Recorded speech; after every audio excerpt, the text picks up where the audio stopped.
而家呢個係瑞士咁咧，前面啲山就應該係阿爾卑斯山。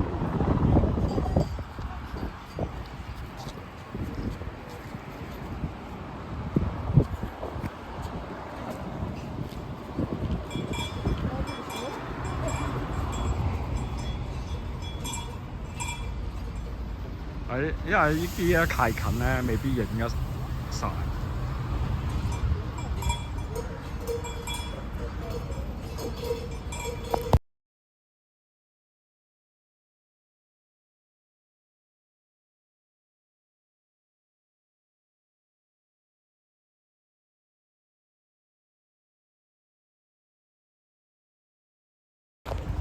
呢個咧係我哋餐廳出面嘅一個景，有吊橋，而家行過去行。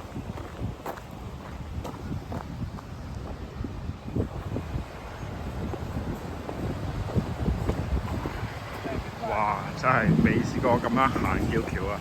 下面係溪嚟嘅。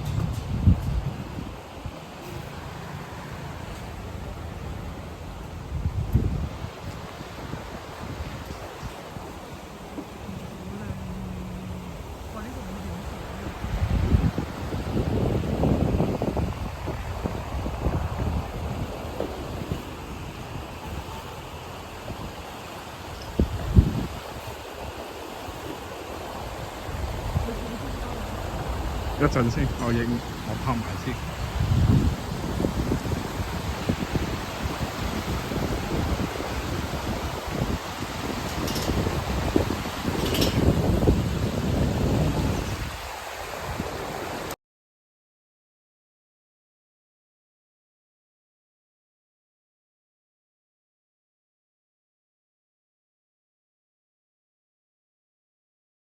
到咗意大利啊！而家呢度咧就係米蘭其中一個城市博樂嚟啊！咁我哋而家就車停咗喺度，就小休半粒鐘。呢間商場。